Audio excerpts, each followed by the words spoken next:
नमस्कार दोस्तों, स्वागत है आपका लर्न इंडिया ऑफिशियल में। आज हम पढ़ेंगे गवर्नर जनरल। इसी में जो पहला गवर्नर हुए बंगाल का, ये हुए रॉबर्ट क्लाइव। इनका कार्यकाल था 1757 से 1760 एवं दूसरा कार्यकाल रहा 1765 से 1767। इन्हीं के कार्यकाल में 1757 का युद्ध हुआ। इस युद्ध से अंग्रेज की जो जरे गड़ी, मतलब कि जरे का मतलब बीजारोपण हुआ 1757 के बाद। लेकिन इसके जस्ट 7 वर्ष बाद 1764 में बक्सर का युद्ध हुआ। बक्सर के युद्ध ने अंग्रेज को दीवानी राइट्स प्रदान किए।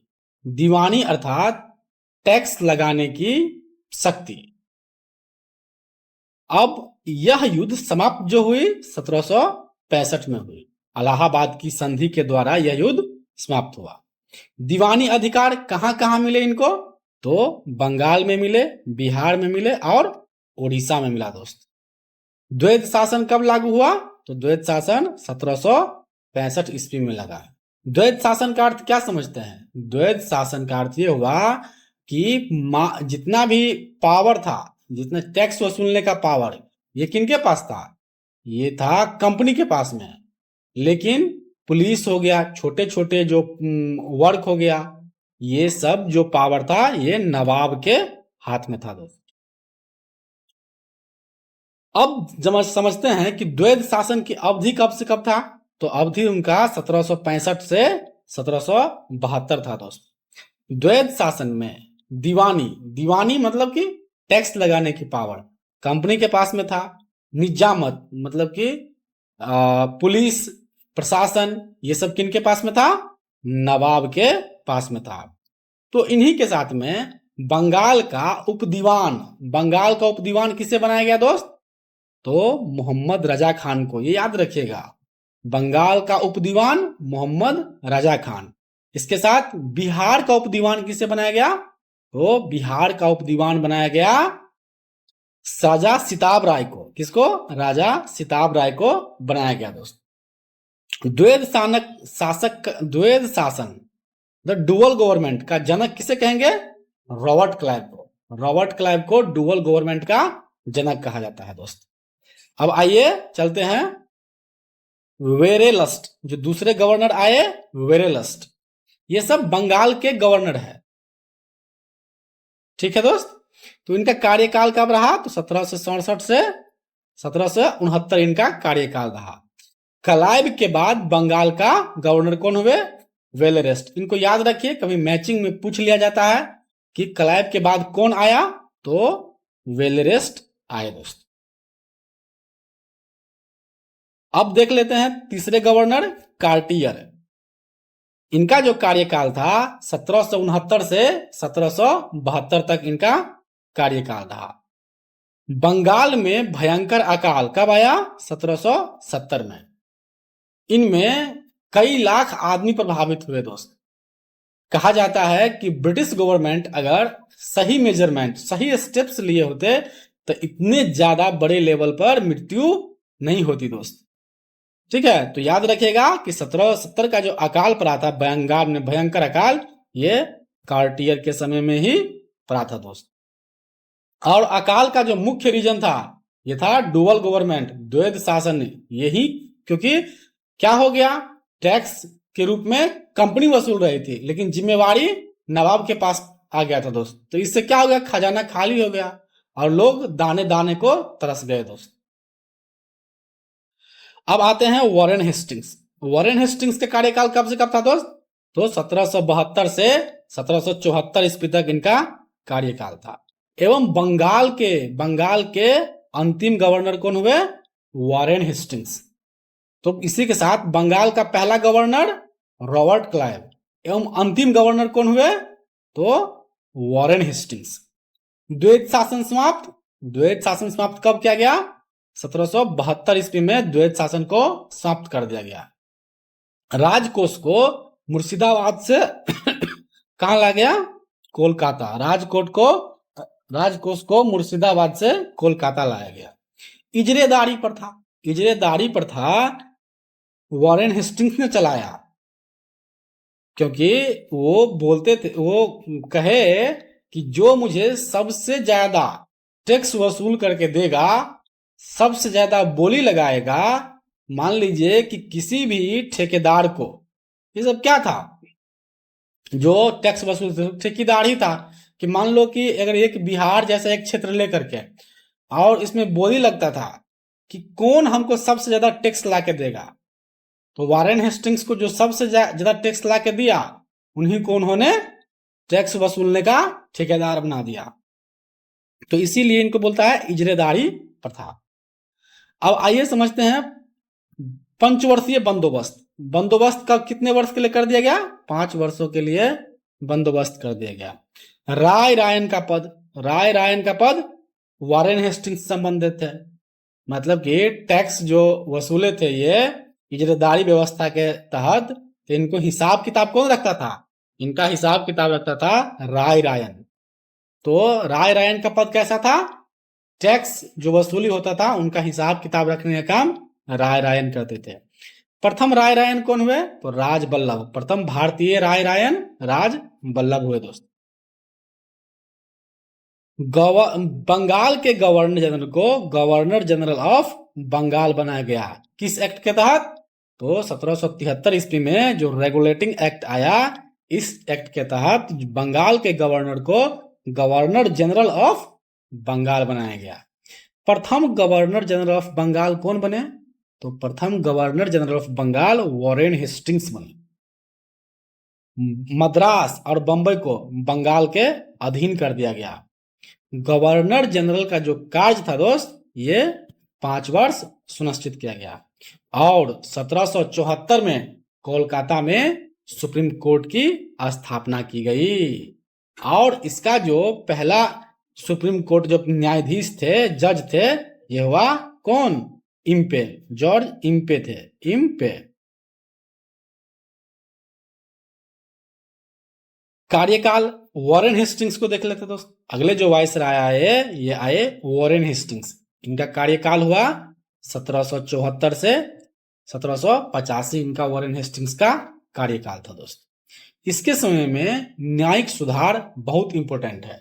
इसने जिला दीवानी और जिला फौजदारी अदालत की स्थापना की दोस्त। सदर दीवानी अदालत और सदर निजामत अदालत कहां पे था? कोलकाता में। मतलब कि राजे रजवाड़े का जो केस होता था, ये सदर निजामत में देखा जाता था दोस्त। अब जिला दीवानी का अध्यक्ष कौन होता था? तो जिला दीवानी का अध्यक्ष होता था कलेक्टर, जिसको अभी हम क्या कहते हैं? डीएम, डिस्ट्रिक्ट मजिस्ट्रेट कहते हैं। उस समय में जिला दीवानी का अध्यक्ष कलेक्टर होता था। और जिला फौजदारी का अध्यक्ष भारतीय अधिकारी होता था। फौजदारी अदालत में जो सहायक होता था, उनको क्या बोलते थे? काजी और मुफ्ती। सुप्रीम कोर्ट कोलकाता में कब आया? तो 1774 में। एवं जो पहला मुख्य न्यायाधीश हुए, एलिजा एम्पे हुए। नंद कुमार का प्रश्न वारेन हेस्टिंग्स से था। नंद कुमार ने वारेन हेस्टिंग्स पर भ्रष्टाचार के आरोप लगाए, लेकिन वारेन हेस्टिंग्स ने क्या किया? नंद कुमार को जालसाजी में फंसा करके उनको फांसी दे दिया गया दोस्त।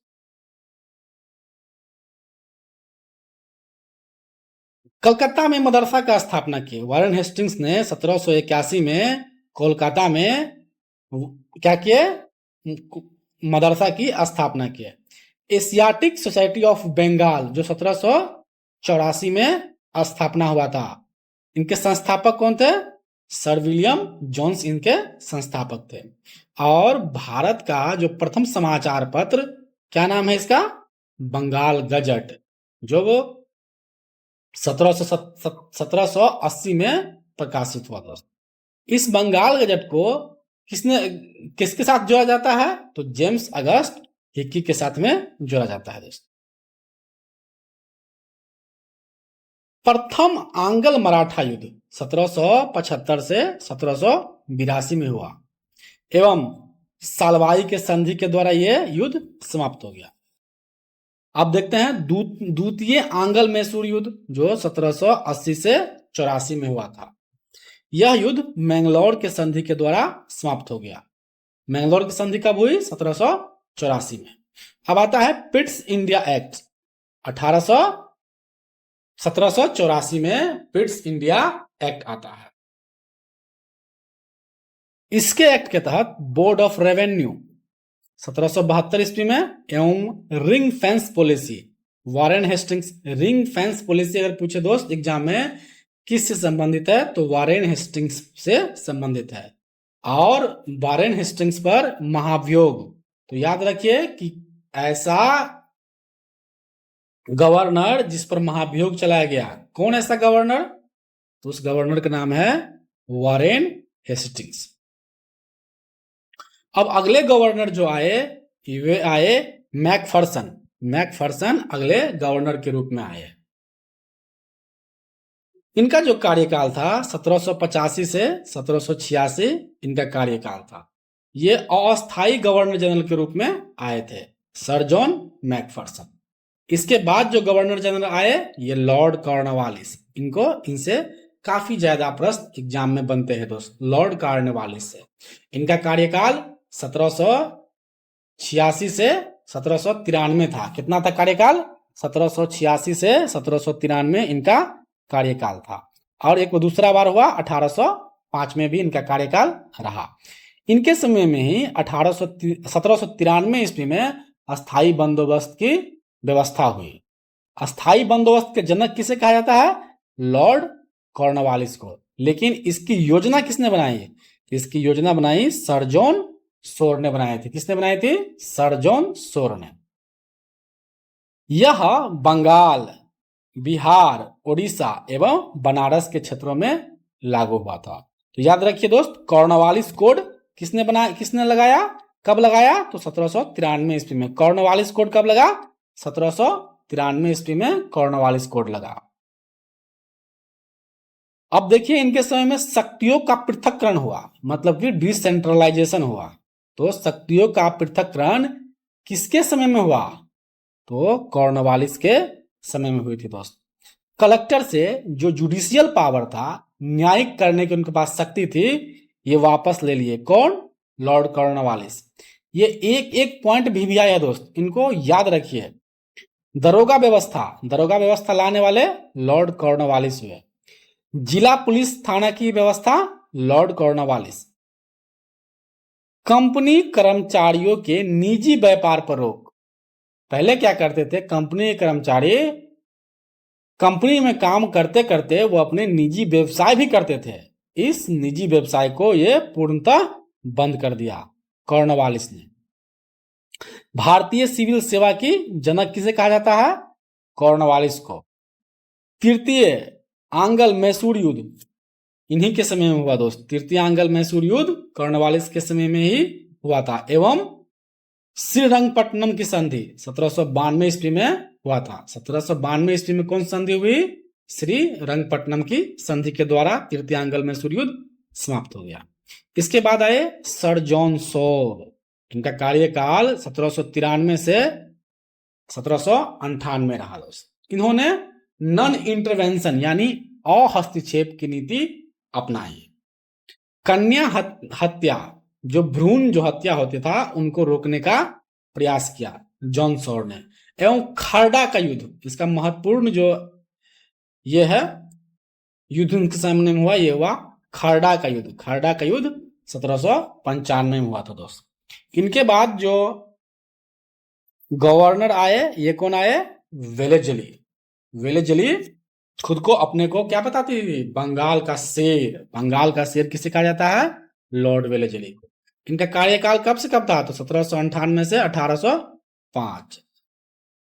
सहायक संधि से जुड़े हुए कौन है? तो सहायक संधि से जुड़े हुए लॉर्ड वेलेजली। सहायक संधि का मतलब क्या? सहायक संधि का मतलब ये हुआ कि वो राजा को बोलते थे कि आप के दरबार में मेरा सैनिक रहेगा, उसका वेतन आपको देना पड़ेगा। विदेश नीति बिना मुझसे पूछे आप तय नहीं कर सकते। तो इसी प्रकार की नीति को क्या कहा गया? सब्सिडरी अलायंस, मतलब कि सहायक संधि। इनडायरेक्ट रूप से इन्होंने राजा को, रजवाड़ा व्यवस्था को क्या किया? अपने हाथ में कंट्रोल कर लिया। सहायक संधि स्वीकार करने वाला जो पहला राज्य हुए, ये कौन हुए? हैदराबाद। हैदराबाद ने 1798, मैसूर ने क्या किया? 1799 में, एवं अवध 1801 ईस्वी में इसे स्वीकार कर लिया। यह जो नीति थी सहायक संधि, ये अंग्रेज को जो साम्राज्य विस्तार करने में काफी ज्यादा महत्वपूर्ण भूमिका निभाया। पेशवा ने सहायक संधि कब स्वीकार की? तो 1802 में। 1802 में क्या किया? पेशवा ने भी सब्सिडरी अलायंस स्वीकार कर ली। इसी से ट्रीटी ऑफ बसीन 1802 में हुआ। 1799 में चतुर्थ आंग्ल मैसूर युद्ध हुआ। इसमें टीपू सुल्तान की मृत्यु हो गई एवं 1800 ईस्वी में फोर्ट विलियम कॉलेज की स्थापना कोलकाता में हुआ। दोस्त, विलेजली का उपाधि क्या है? तो विलेजली क्या उपाधि है? बंगाल का शेर। विलेजली खुद को बंगाल का शेर कहते हैं। अब आइए जॉर्ज बार्लो। जॉर्ज बार्लो का जो कार्यकाल है 1805 से 1807 तक समा। इनका जो इनके समय में जो महत्वपूर्ण जो घटना हुई, यह हुआ था 1806 का वेल्लोर म्यूटिनी। वेल्लोर म्यूटिनी मतलब कि वेल्लोर विद्रोह। याद रखिएगा कि जॉर्ज बार्लो के समय में वेल्लोर विद्रोह हुए 1806 ईस्वी। लॉर्ड मिंटो प्रथम का जो कार्यकाल था 1807 से 1813 तक चला। इन्हीं के समय में 1809 में अमृतसर की संधि हुई। यह संधि अंग्रेजों और मराठा मतलब कि महाराजा रंजीत सिंह के बीच हुई थी। तो अमृतसर की संधि किन किन के बीच हुई थी? तो अंग्रेज एवं राजा रंजीत सिंह के बीच हुई थी। मध्यस्थता किसने किया था? चार्ल्स मेटकॉफ ने इनके बीच में जो संधि हुई, अमृतसर की संधि, इसमें महत्वपूर्ण भूमिका निभाई। आइए अब देखते हैं चार्टर एक्ट। ठीक है, चार्टर एक्ट 1813 भी किनके समय में आया? लॉर्ड मिंटो के समय में। अब आते हैं लॉर्ड हेस्टिंग्स का कार्यकाल कब से कब था? 1813 से 1823 था। इनके समय में आंग्ल नेपाल युद्ध हुआ जो 1814 से 1816 तक चला था। जो आंग्ल नेपाल युद्ध समाप्त हुआ, ये सुगौली की संधि 1816 में समाप्त हुआ। लॉर्ड हेस्टिंग्स के समय में जो मुख्य जो दमन किया गया, वो पिंडारियों का दमन लॉर्ड हेस्टिंग्स से जोड़ा जाता है। पिंडारी नेता कौन थे? तो पिंडारी नेता चीतू, करीम खान एवं वासिल मोहम्मद, ये थे पिंडारी नेता चीतू, करीम खां एवं वासिल मोहम्मद थे। अब तृतीय आंग्ल मराठा युद्ध कब से कब चला? तो 1817 से 1818 में चला था तृतीय मराठा युद्ध। मराठा शक्ति का अंत लॉर्ड हेस्टिंग्स के द्वारा किया गया। इसने क्या किए? प्रेस पर लगाए गए जो प्रतिबंध था उनको भी हटा दिए। कौन? लॉर्ड हेस्टिंग्स ने। अब आते हैं लॉर्ड एमहर्स्ट पर। अगले जो वायसराय आए, लॉर्ड एमहर्स्ट का कार्यकाल कब था? तो 1823 से 1828 तक लॉर्ड एमहर्स्ट का कार्यकाल रहा। इनके समय में जो पहला एंग्लो बर्मीज वार हुआ 1824 से 1826 तक चला।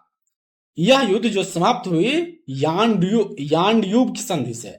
यानड्यूब की संधि कब हुई? तो 1826 ईस्वी में यानड्यूब की संधि हुई थी।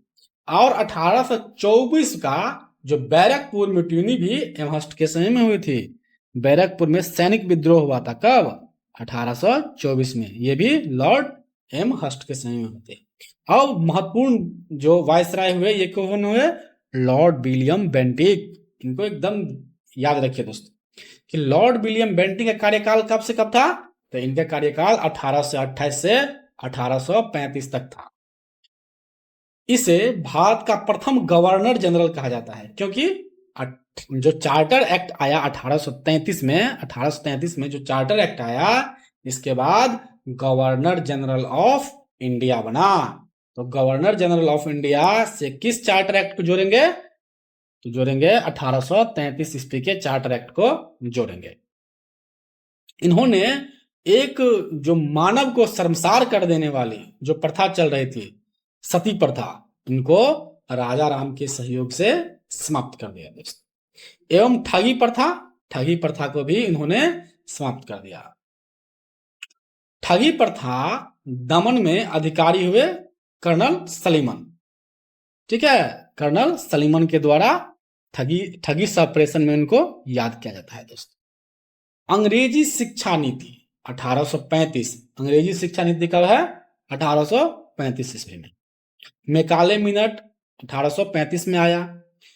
कोलकाता मेडिकल कॉलेज 1835 ईस्वी में लॉर्ड विलियम बेंटिक के समय में आया था। मैसूर का अधिकरण 1831 में हुआ एवं कुर्ग का विलय 1834 में हुआ।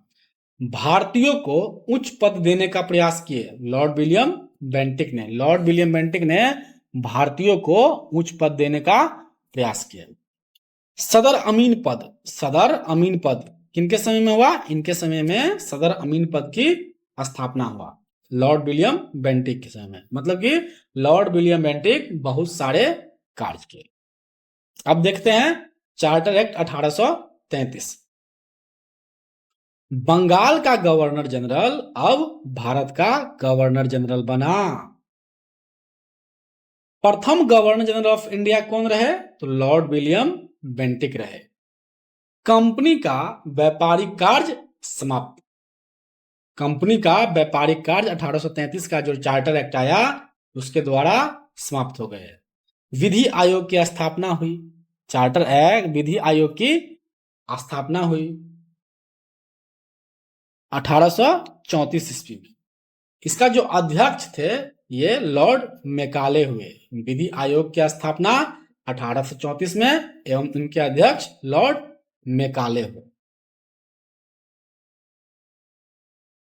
अब आते हैं लॉर्ड ऑकलैंड पर। अगले जो वायसराय आए ऑकलैंड, उनका कार्यकाल कब से कब रहा? तो उनका कार्यकाल 1836 से 1842 रहा। इनके समय में फर्स्ट मतलब पहला एंग्लो अफगान वार हुआ 1839 से 1842 तक। 1839 से कार्यकाल उनका रहा 1839 से 1842 तक। मतलब कि इनका इनका जो कार्यकाल रहा 1836 से 42 तक, लेकिन 1839 से 42 तक प्रथम अफगान युद्ध चला दोस्तों। ठीक है। त्रिपक्षीय संधि हुई 1838 में। त्रिपक्षीय संधि का संबंध किससे है? ऑकलैंड से। त्रिपक्षीय संधि का संबंध किससे है? ऑकलैंड से। इसे ट्रिपेटाइट ट्रीटी भी कहा जाता है। अब आते हैं लॉर्ड एलनबरो। इनका कार्यकाल कब रहा? तो 1842 से 1844 तक लॉर्ड एलनबरो का कार्यकाल रहा। इन्हीं के समय में 1843 में सिंध का विलय हो गया। ठीक है दोस्त। और सिंध विजय का किससे जोड़ा जाता है? चार्ल्स नेपियर से जोड़ा जाता है। सिंध विजय हुआ था एलनबरो के समय में, लेकिन जोड़ा जाता किससे? चार्ल्स नेपियर के समय में। ग्वालियर का युद्ध कब हुआ? ग्वालियर का युद्ध 1843 ईस्वी में हुआ था दोस्त। अब आते हैं लॉर्ड हार्डिंग प्रथम। इनका कार्यकाल 1844 से 1848 तक था। इनके समय में फर्स्ट एंग्लो सिख वार हुआ 1845 से 1840 ईस्वी तक। लाहौर की संधि 1840 के तहत यह समाप्त हो गया। याद कीजिए भैरववाल की संधि कब हुई? तो 1846 में भैरववाल का संधि हुआ था। नेक्स्ट जो अगले वायसराय है लॉर्ड डलहौजी आए। इनका कार्यकाल कब से कब था? तो 1848 से 1856 तक लॉर्ड डलहौजी का कार्यकाल था। इन्हें आधुनिक भारत का निर्माता कहा जाता है दोस्त, मतलब कि मॉडर्न इंडिया का मेकर कहा जाता है। लेकिन साथ ही यह बहुत एग्रेसिव इंपेरियलिस्ट था, मतलब कि अपने साम्राज्य को बहुत तीव्र गति से फैलाना चाहता था दोस्त। जो इनका जो पॉलिसी था, डॉक्ट्रिन ऑफ लैप्स, मतलब आपका बच्चा नहीं है, आपका बेटा नहीं है तो राज मेरा, ये दत्तक पुत्र को नहीं मानते थे। ठीक है, इनका सबसे जो आक्रामक जो पॉलिसी था वो डॉक्ट्रिन ऑफ लैप्स। इन्होंने इस पॉलिसी के तहत सतारा को 1848 में एवं संबलपुर को 1849 में मिला लिए, और झांसी का विलय कब किए? 1853 में। नागपुर का विलय 1854 में। अवध का विलय 1856 में। परंतु अवध का विलय डॉक्ट्रिन ऑफ लैप्स के अंतर्गत नहीं हुआ। इनका जो विलय का आधार था ये था कुशासन। ठीक है, ये कुशासन के आधार पर इनको विलय कर लिया। इनके समय में द्वितीय आंग्ल सिख युद्ध हुआ जो 1848 से 1849 चला। इस युद्ध के बाद पंजाब का विलय हो गया। कब? 1849 में संपूर्ण पंजाब का विलय हो गया। इसमें वीवीआई पॉइंट याद रखिए दोस्त, क्या कि अवध का जो विलय का आधार रहा ये कुशासन रहा, न कि डॉक्ट्रिन ऑफ लैप्स। इनके समय में द्वितीय आंग्ल बर्मा युद्ध हुए 1852 ईस्वी में। पहली रेल चली 1853 में मुंबई से थाने के बीच में। इनका डिस्टेंस कितना था? डिस्टेंस 34 किलोमीटर था। इन्होंने टेलीग्राफ, डाक, सार्वजनिक निर्माण विभाग, मतलब कि पीडब्ल्यूडी, डाक, टेलीग्राफ एवं रेल इन्होंने चलाए दोस्त। वुड डिस्पैच 1854 जो शिक्षा से संबंधित था दोस्त। वुड डिस्पैच को क्या कहा जाता है? भारतीय शिक्षा का मेग्ना कार्टा कहा जाता है दोस्त। 1856 में विडो रिमैरेज एक्ट आया, मतलब कि विधवा को पुनः शादी करवाना। इस एक्ट में ईश्वर चंद्र विद्यासागर ने गांव-गांव जाकर पब्लिक को समझाया, उनसे फेस टू फेस बात किया, अपने बातों को मनवाया। कहने का मतलब है कि उन्होंने बहुत पुरजोर कोशिश किया विधवा पुनर्विवाह के आंदोलन में। उन्होंने इनका सपोर्ट बहुत ज्यादा रहा था दोस्त। अब आते हैं लॉर्ड कैनिंग के समय में। लॉर्ड कैनिंग का जो कार्यकाल था 1856 से 1862 रहा। 1856 से 1862 रहा। यह अंतिम गवर्नर जनरल था। ठीक है दोस्त, यह अंतिम गवर्नर जनरल था एवं प्रथम वाइस राय हुए। तो एग्जाम में अगर क्वेश्चन पूछेगा कि अंतिम गवर्नर जनरल कौन हुए, भारत का अंतिम गवर्नर जनरल लॉर्ड कैनिंग। और लॉर्ड कैनिंग मतलब कि लॉर्ड कैनिंग जो वाइस राय बने उसके समय में क्या ऐसा घटना हो गया? तो 1857 की क्रांति। 1857 की क्रांति ने अंग्रेज को नींव को हिला के रख दिया दोस्त। इसी के बाद में जो लॉर्ड कैनिंग को अंतिम गवर्नर जनरल हुए लॉर्ड कैनिंग, और प्रथम वाइसराय लॉर्ड कैनिंग, मतलब कि ईस्ट इंडिया कंपनी का रूल अब 1857 के बाद में समाप्त हो गया। 1858 का जो एक्ट आया उस एक्ट के तहत प्रथम वाइसराय लॉर्ड कैनिंग को बनाया गया। सबसे जो महत्वपूर्ण युद्ध हुआ 1857 का युद्ध, यह इन्हीं के समय में हुआ था, लॉर्ड कैनिंग के समय में। कोलकाता विश्वविद्यालय की स्थापना इन्हीं के समय में हुआ 1857 में, एवं बॉम्बे विश्वविद्यालय की स्थापना 1857 में ही हुआ था। मतलब लॉर्ड कैनिंग के समय में कुछ कार्य भी हुआ था दोस्त। मद्रास विश्वविद्यालय, मतलब कि देखिए तीनों जगह, कहां? मुंबई, कोलकाता एवं मद्रास में विश्वविद्यालयों की स्थापना हुई। भारत शासन अधिनियम 1858 इन्हीं के समय में आया। एवं कंपनी शासन बोल ही रहे थे 1858 के बाद में अंग्रेज को लगा कि भाई अगर कंपनी अगर चलाता रहा यहाँ की शासन व्यवस्था तो इनसे संभल नहीं पाएगा। तो अब क्या कर लिया, कमान अपने हाथों में ले लिया और कंपनी रूल को 1858 को एक्ट ला करके समाप्त कर दिया। क्राउन शासन प्रारंभ 1858 में। महारानी विक्टोरिया की जो घोषणा हुई, डिक्लेरेशन हुई, ये 1858 में हुआ था। डॉक्ट्रिन ऑफ लैप्स को समाप्त कर दिया गया। बहुत सारे असंतोष बढ़ गए थे इस डॉक्ट्रिन ऑफ लैप्स को लेकर के। 1857 में की क्रांति का जो कारण था, यह भी एक कारण था, डॉक्ट्रिन ऑफ लैप्स। तो आए और सबसे पहले 1858 के एक्ट लेकर के आए और सबसे पहले डॉक्ट्रिन ऑफ लैप्स को समाप्त कर दिया। इंडियन काउंसिल एक्ट कब आया? 1861 में। कैनिंग का उपाधि क्लेमेंसी कैनिंग, ठीक है, कैनिंग का जो उपाधि था वो क्लेमेंसी कैनिंग इनका उपाधि था। लॉर्ड एल्गिन प्रथम को देख लेते हैं। लॉर्ड एल्गिन प्रथम का कार्यकाल 1862 से 1863 चला। कहने का मतलब एक वर्ष इनका कार्यकाल था। इनके समय में जो प्रमुख आंदोलन हुए, ये कौन आंदोलन हुआ? बहावी आंदोलन इनके ही समय में हुए थे। इनकी मृत्यु कहाँ हो गई? तो भारत में ही हो गई। कहाँ पे? धर्मशाला, जो कहाँ पे है? हिमाचल प्रदेश में। धर्मशाला हिमाचल प्रदेश में।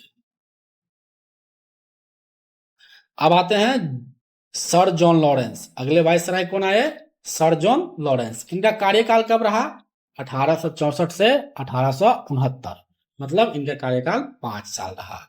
इसने मास्टरली इनएक्टिवली पॉलिसी, खासकर अफगान के प्रति, मतलब अफगान से ये नहीं भिड़े, ठीक है, बस अपना काम से काम, बाद बाकी आराम वाला पॉलिसी इन्होंने अपनाया, मतलब कुछ करना धरना नहीं किया उसके बीच में। उनके कार्यकाल में जो महत्वपूर्ण युद्ध हुए, ये भूटान युद्ध 1864-65 में। एवं उड़ीसा में अकाल पड़ गया दोस्त। कब? 1866 में उड़ीसा में अकाल पड़ गया। बहुत बड़ा यहाँ पे फैमाइन आया था 1866 में। अब आते हैं लॉर्ड मेयो कार्यकाल 1869 से 1872। इनके समय में जो मुख्य कार्य हुआ, ये जनगणना का पहला प्रयास किया गया 1872 में। एवं मेयो कॉलेज की स्थापना अजमेर में हुई। उसमें राजा रजवाड़ों के बच्चे लोग पढ़ते थे। केंद्रीय विकेंद्रीकरण लॉर्ड मेयो के समय में हुई। मतलब कि कुछ आर्थिक काम अब जो, जैसे कि अभी राज होता था, सेंटर होता, तो मान लो उस समय में जो रजवाड़े होते थे उनको भी कुछ पैसा खर्चा करने का और कुछ टैक्स लगाने का पावर दे दिया केंद्रीय वित्तीय विकेंद्रीकरण के समय। अंडमान में इनका हत्या हो गया। लॉर्ड मेयो को अंडमान में हत्या करने वाले कौन था? शेर अली ने लॉर्ड मेयो को अंडमान में हत्या कर दिया दोस्तों, ठीक है। तो ये एग्जाम का टॉप क्वेश्चन है कि भारत में ऐसा कौन वाइसराय था जिसको हत्या कर दिया गया? तो लॉर्ड मेयो को शेर अली के द्वारा हत्या कर दिया गया था दोस्त। अब आते हैं नॉर्थ ब्रुक। इनका कार्यकाल 1872 से 1876 ईस्वी तक था। बिहार एवं बंगाल अकाल राहत मतलब रिलीफ वर्क किया गया। तो बहुत जो कैजुअलिटी हुआ था इसमें बहुत कम हो गया दोस्त। उतना ज्यादा जो बंगाल में फेमाइन आए, उतना ज्यादा जो वहां पे रॉबर्ट क्लाइव के समय में जो फेमाइन आए, उतना ज्यादा इसमें कैजुअलिटी नहीं हुई। कैजुअलिटी कम हो गई क्योंकि उसने प्रिकॉशन मेजर अपनाए थे लॉर्ड नॉर्थ ब्रुक ने। कूका आंदोलन जो पंजाब में हुआ था, इनका उन्होंने सप्रेशन कर दिया, इनको दबा दिया दोस्त। अब आते हैं लॉर्ड लिटन को बोलते हैं रिएक्शनरी वाइसराय, मतलब कि कुछ भी बोलना और उल्टा कार्य करना। एक तरफ देख लीजिए कि अकाल से इंडिया त्रस्त है, लेकिन इन भाई साहब को दिल्ली में दरबार लगाए। कब? 1877 में। इनको अकाल से कोई मतलब नहीं है, इनको दरबार लगाना है, तो दिल्ली दरबार 1877 में लगाए दोस्त। महारानी विक्टोरिया को भारत की सामग्री नियुक्त की गई। इन्होंने वर्नाक्यूलर प्रेस एक्ट लाए कब? 1878 ईस्वी में। और आर्म्स एक्ट 1878 ईस्वी में आया। ये दोनों वर्नाक्यूलर प्रेस एक्ट एवं आर्म्स एक्ट दोनों आया 1878 ईस्वी में। आर्म्स एक्ट क्या था दोस्त? आर्म्स एक्ट एक ऐसा एक्ट था कि अंग्रेज आर्म्स रख सकते थे, लेकिन जो भारतीय थे इनको लाइसेंस लेना पड़ता था। तो इसको लेकर के ये काफी ज्यादा विरोध के पात्र बने लॉर्ड लिटन। इनके समय में द्वितीय आंग्ल अफगान युद्ध हुए। इनका कार्यकाल, इनका जो अफगान युद्ध का समय था 1878 से 1880 ईस्वी तक चले। इन्होंने क्या किया? इन्होंने ICS इंडियन सिविल सर्विस की परीक्षा की आयु घटा दी। मान ले आयु जब कम कर देगा तो विदेश जाकर के पढ़ना और तब ICS की परीक्षा क्लियर करना, ये और ज्यादा चुनौतीपूर्ण कार्य हो गया दोस्त। आइए अब देखते हैं रिपन को। रिपन का जो कार्यकाल हुआ 1880 से 1884 ईस्वी तक चला। इन्हें भारतीयों का प्रिय वायसराय कहा जाता है, चहेता वायसराय। इन्होंने आए और सबसे पहले वर्नाक्यूलर प्रेस एक्ट समाप्त कर दिए। भारतीय स्वशासन का जनक के रूप में हम इन्हें जानते हैं, रिपन जी को। स्थानीय स्वशासन 1882। हंटर कमीशन, हंटर कमीशन कब आए? 1882 में हंटर कमीशन की गठन हुई। प्रथम फैक्ट्री एक्ट, प्रथम फैक्ट्री एक्ट इनके ही समय में 1881 में आए थे। इल्बर्ट बिल विवाद, ठीक है, इल्बर्ट बिल विवाद 1883 में आए थे। ये इल्बर्ट बिल विवाद क्या था? इल्बर्ट बिल विवाद ये था कि अंग्रेज बोलते थे कि जो जज है, जो इंडियन जज है, इनके सामने में हम अपना दोषी गिल्टी साबित नहीं होंगे, ये मेरा जज नहीं बन सकता है। अंग्रेज बोलते थे कि मेरा जज अंग्रेज ही बनेगा।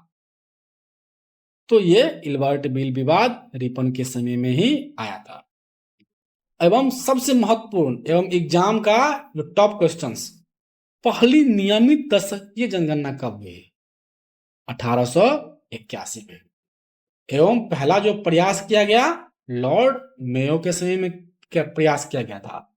एवं इसको जनगणना को, ठीक है, जनगणना को, सेंसस को जो 10 ईयर पर रेगुलर कर दिया गया, ये 1881 से शुरू हो गया लॉर्ड रिपन के समय में।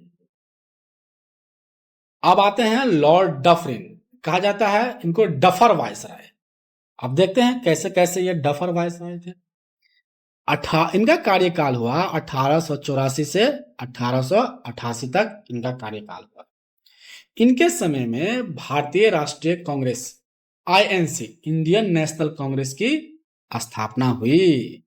किसके द्वारा किया गया? एओ ह्यूम के द्वारा इनका स्थापना किया गया था। एवं तृतीय आंग्ल बर्मा युद्ध हुआ कब? 1885 ईस्वी में तृतीय आंग्ल बर्मा हुआ।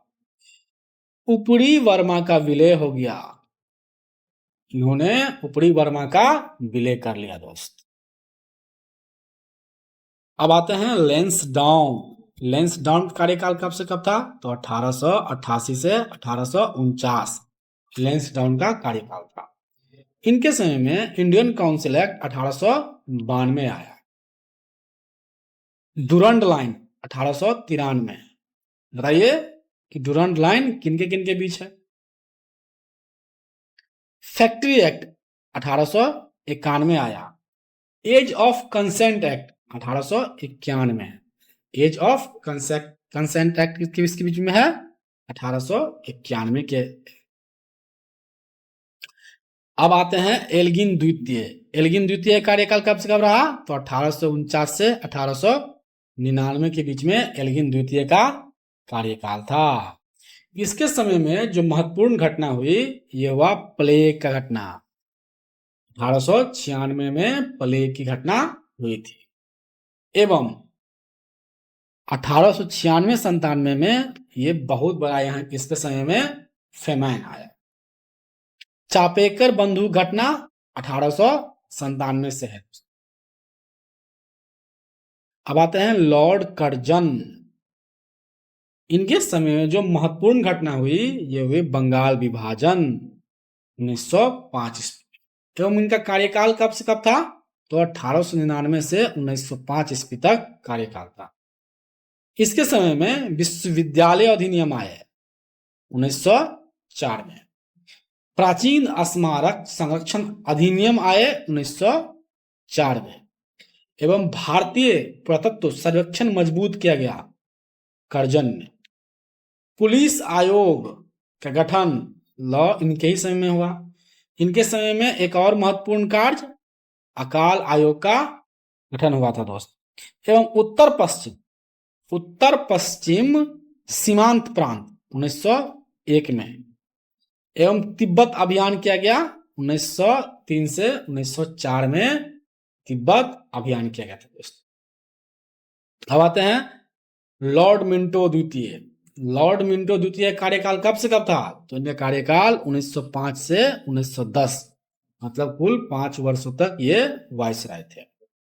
इनके समय में मुस्लिम लीग की स्थापना 1906 में हुई थी। सूरत विभाजन 1907 में हुई थी। गरम दल एवं नरम दल में बट गए। मार्ले मिंटो सुधार 1909 में हुआ था दोस्त। एवं पृथक निर्वाचन कब हुआ सेपरेट इलेक्टोरेट की शुरुआत 1909 में हुआ था। सेपरेट इलेक्टोरेट की शुरुआत। अब आते हैं लॉर्ड हार्डिंग द्वितीय पर। लॉर्ड हार्डिंग द्वितीय के समय में जो दरबार लगा दिल्ली दरबार 1911 में। इनका कार्यकाल जो था 1910 से 1916 ईस्वी तक कुल 6 वर्षों तक इनका कार्यकाल था। इन्हीं के समय में जो राजधानी कोलकाता थी वहां से शिफ्ट होकर के दिल्ली हुई। ये घोषणा कब हुई तो 1911 में डिक्लेरेशन हो गया। दिल्ली दरबार में यह घोषणा हुई कि अब राजधानी कोलकाता से दिल्ली जाएगी। ये घोषणा कब हुई तो 1911 में। ये बहुत कंफ्यूजन पॉइंट है बच्चों। तो घोषणा हुई थी 1911 में लेकिन राजधानी परिवर्तित हो गया मतलब कि शिफ्ट हो गया कोलकाता से दिल्ली 1912 में। बंगाल का विभाजन जो लॉर्ड कर्जन के समय में हुआ था 1905 में उनको रद्द कर दिया गया। कहने का मतलब बंगाल विभाजन रद्द, बंगाल विभाजन नहीं होगा 1911 में। एग्जाम में क्वेश्चन पूछेगा कि बंगाल विभाजन रद्द करने वाला वायसराय लॉर्ड हार्डिंग द्वितीय। BHU act Banaras Hindu university act कब आया 1915 में। एवं हार्डिंग पर बम फेंका दोस्त। ठीक है 1912 ईस्वी में लॉर्ड हार्डिंग पर बम फेंका गया था। अब आते हैं लॉर्ड चेम्सफोर्ड। इनका कार्यकाल 1916 से 1921 तक रहा। इनके समय में मॉन्टेग्यू चेम्सफोर्ड सुधार हुआ कब 1919 में। एवं भारत शासन अधिनियम भी आया 1919 में। प्रांतों में द्वैध शासन लगे। तो क्वेश्चन पूछेगा कि प्रांत में द्वैध शासन लगाने वाला लॉर्ड चेम्सफोर्ड। रोलेट एक्ट जिसे ब्लैक एक्ट भी कहा जाता है 1919 में। जालियांवाला बाग हत्याकांड 13 अप्रैल 1919 में हुआ था। खिलाफत आंदोलन कब हुआ लॉर्ड चेम्सफोर्ड के कार्यकाल में हुआ। असहयोग आंदोलन भी प्रारंभ इन्हीं के काल में हुए 1920 ईस्वी में। और इसी दिन बाल गंगाधर तिलक की मृत्यु हो गई थी दोस्त असहयोग आंदोलन के प्रारंभ होने के साथ। अब आते हैं लॉर्ड रीडिंग। लॉर्ड रीडिंग का कार्यकाल कब से कब था? तो इनका कार्यकाल 1921 से 1926 तक था। इनके समय में जो महत्वपूर्ण घटना हुई, ये चौरा चौरी इंसिडेंट हुई 1922 ईस्वी। इसी घटना के बाद गांधी जी ने असहयोग आंदोलन, नॉन कॉपरेशन मूवमेंट क्या कर लिया? वापस ले लिया। और 1923 में स्वराज पार्टी की गठन हुई। और इन्हीं के समय में काकोरी केस, काकोरी कांड, जो 1925 में हुआ था दोस्त। बात है लॉर्ड इरविन पर। इनका जो कार्यकाल रहा 1926 से 1931 तक लॉर्ड इरविन का कार्यकाल चला। 1927 में साइमन कमीशन की नियुक्ति हुआ। और भारत कब आया साइमन कमीशन? 1928 ईस्वी में ये भारत में अपना चरण रखे। नेहरू रिपोर्ट भी पेश हुआ 1928 ईस्वी में। लाहौर में अधिवेशन हुआ 1929 ईस्वी में। लाहौर में अधिवेशन 1929 ईस्वी में। पूर्ण स्वराज का प्रस्ताव दिया गया। पूर्ण स्वराज कब मांगा गया? 1929 में। एवं दांडी मार्च कब हुए? दांडी मार्च 1930 को हुआ था, दांडी मार्च। सीडीएम, सिविल डिसओबीडियंस मूवमेंट, सवनीय अवज्ञा आंदोलन 1930 में हुआ। एवं फर्स्ट राउंड जो टेबल कॉन्फ्रेंस हुआ था, प्रथम गोलमेज सम्मेलन 1930 में हुआ था। एवं गांधी इरविन समझौता 1931 में हुए थे।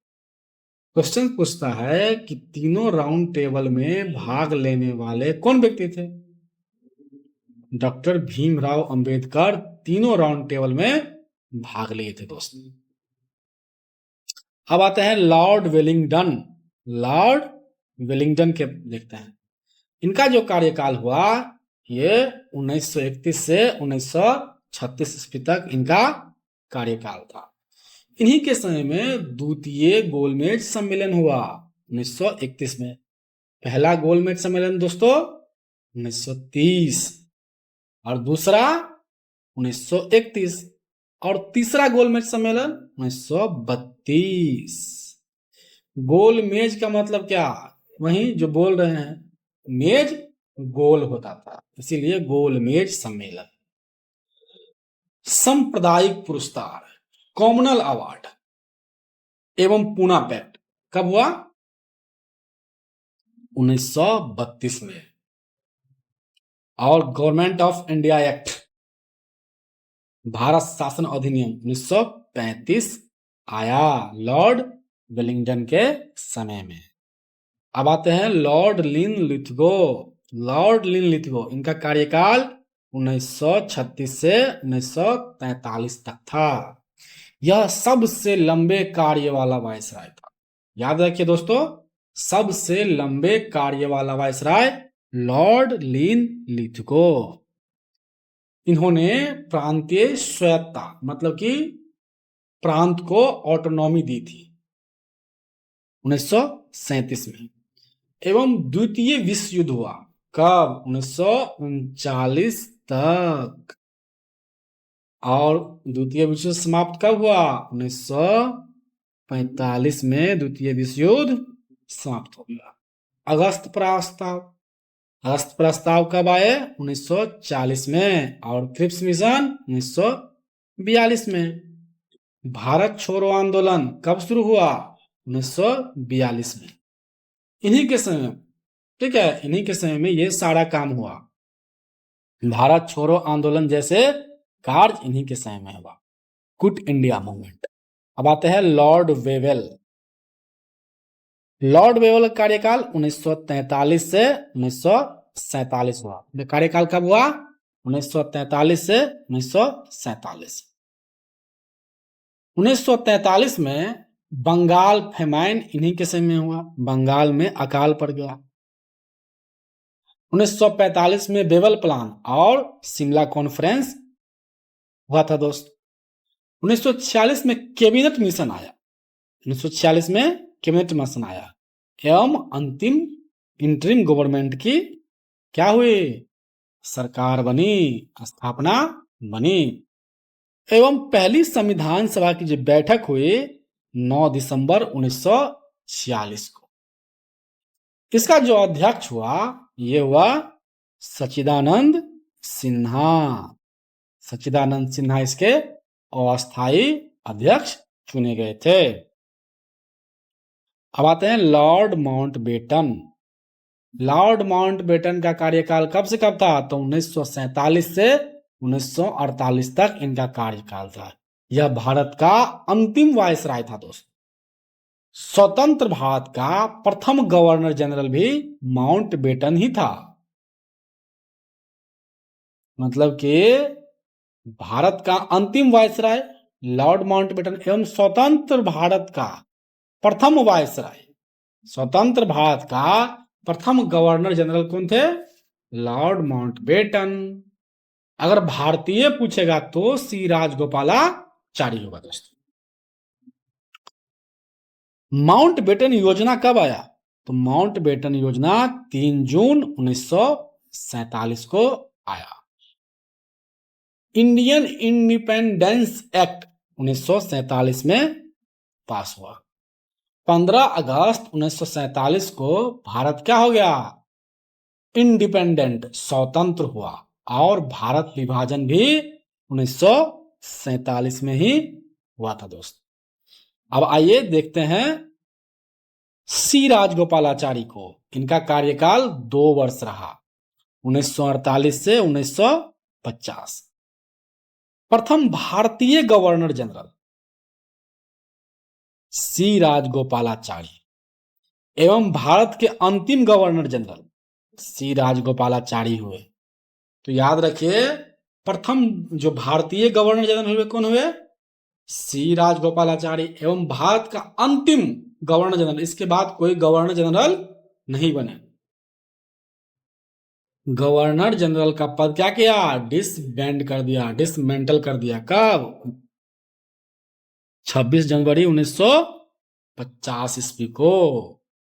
एवं उसके बाद 26 जनवरी 1950 से क्या कर दिया, राष्ट्रपति पद की आरंभ हो गई दोस्त। ठीक है दोस्त, तो याद रखिएगा कि फर्स्ट इंडियन गवर्नर जनरल एवं last governor general, first Indian governor general एवं लास्ट गवर्नर जनरल कौन हुए, सी राजगोपालाचारी। थैंक यू दोस्तों। हम लोगों ने एकदम फोकस होकर के प्रीलिम्स ओरिएंटेड फैक्ट को देखते हुए गवर्नर जनरल को पूरी तरह समाप्त कर दिया दोस्त। मेरा वादा है कि इससे बाहर एग्जाम में क्वेश्चंस नहीं आएंगे दोस्त, इसीलिए मन लगाकर पढ़िए और इसको बार बार रिवीजन कीजिए दोस्त। थैंक यू, जय हिंद।